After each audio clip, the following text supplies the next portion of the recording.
Good afternoon. Today we are going to discuss CSR and the supply chain. Everyone has already watched the video, Responsible Consumption, the Soft Power of Storytelling. As we discuss the key points of the video, let's think about whether or not we agree. Do you believe that by changing the story, we can significantly impact a century of behavior? Before we look at the key points of the video, let's take a moment to discuss the supply chain. Production and consumption are the driving forces of the supply chain. In the article, Essential Processes of an Economy, production is defined as any activity that goes into making goods or delivering services to satisfy a consumer. Consumption is the act of satisfying the consumer's desires with goods and services.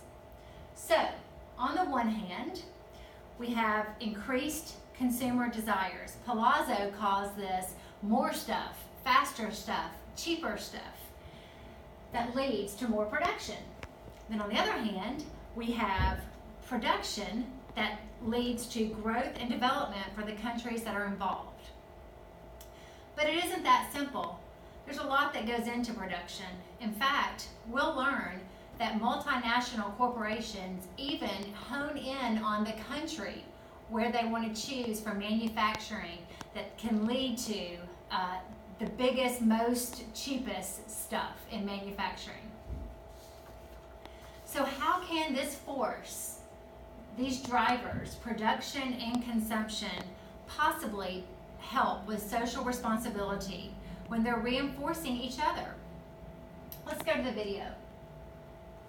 Palazzo describes in the video something called the intention behavior gap, where consumers really want to do what's right, but when they go to making a decision, they forget all of that and act out of habit. Why is that? Consumers want to blame big corporations and say, oh, they're not giving us enough information. If we had more information, we would do what's right, or corporations should have better sustainability practices. But consumers are in charge of how they spend their money and on what they spend their money.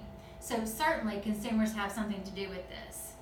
Instead of shifting blame, Palazzo describes the culture of consumption that's developed over the last century. This culture, as I mentioned earlier, is all about wanting more stuff, faster stuff, cheaper stuff. Palazzo suggests that we are not even aware of this culture, that our actions are based on deeply embedded habits, and that to change these habits, we have to look at the stories we're telling ourselves. So, there's one story. It's the immediate gratification story. This story is one that we're not even aware of, but has great power over us. This story tells us that better technology gives a more efficient economy, and a more efficient economy means growth and more stuff means happiness. The immediate gratification story built over time throughout the 19th century. But there is another story. It's the story of the future. The story of the future tells us that more stuff only gives temporary happiness. It does not last. In fact, more stuff leads to sickness, obesity, depression, poverty, destroying of the planet, and eventually collapse of the planet. Palazzo suggests that until we can replace the immediate gratification story with the story of the future, we're not going to see a major change in sustainable practices. The story of the future, one that takes into consideration the long-term impact of consumption, needs to be a great story. A story that connects happiness with sustainability, that recreates the link between production and consumption, and that everyone can connect to. Palazzo gives an example of one of these great stories with the slow cooking movement, slow food movement. The slow food movement started after a McDonald's opened up in Italy. Italy is known to be a country that enjoys cooking, eating, being with each other in a real intentional way. And so the slow food movement was a change in the story of how people wanted their food in Italy, and now has gone international.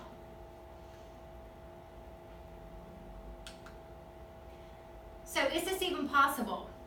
Who is this? This is Joseph Stiglitz, a Nobel Prize-winning economist, famous for his piece on globalization and its discontents. Stiglitz argues that great multinational corporations will always find places to set up shop where they can make all the rules and drive lowered costs. Stiglitz believes that it's impossible for these corporations to ever follow a model of sustainability because profits would suffer, and that's an impact that would be unfathomable according to Stiglitz. So are the multi-corporations so bad? Multinational corporations so bad? Hollingsworth puts together a report every year. In 2017, this report of the best supply chains from multinational corporations shows, look, McDonald's, number 2. Isn't McDonald's, the group that we were just talking about, that we had to fight against for immediate gratification? But yet, Hollingsworth lists that McDonald's supply chain is rewarded because there is success that is shared amongst the supply chain and value exchanged across the supply chain. But is that in alignment with the immediate gratification that we're trying to fight against? In fact, when you look through all of the top corporations on Hollingsworth's list, they are really rewarded for efficiency in their supply chain, being able to produce more stuff for consumers. Let's look at 3 more companies on the list. A little bit better is Nike, number 8 on the Hollingsworth list. Nike is a giant corporation with more than 700 factories in 42 countries. But Nike's focus is on lean manufacturing, reduced waste, material consolidation, and innovation. Now those values are definitely in line with sustainability. Also not too bad is Nestle, number 7 on the list. Nestle has 2,000 brands and a presence in over 200 countries. Nestle is applauded for giving its supply chain the ability to problem solve and make decisions and create innovative solutions. This freedom leads to responsible sourcing, a long-term positive impact. Lastly, we will look at Johnson & Johnson, number 13 on Hollingsworth's list. Johnson & Johnson has worked hard to improve its supply chain, including advancements in procurement, sustainability, reducing greenhouse gas emissions, lean manufacturing, responsible sourcing, and increased standards for suppliers. So where does this leave us? Corporations are being rewarded for supply chains that can efficiently crank out more stuff. Consumers want more stuff. We have to change the equation. As consumers change their story and learn to link happiness with sustainability, corporations will improve their sustainability practices. As corporations improve their sustainability practices, consumers will see the importance of the long-term impact of their consumption decisions. These 2 forces will no longer be working together to reinforce immediate gratification. Instead, they will be reinforcing the well-being of the planet. Thank you.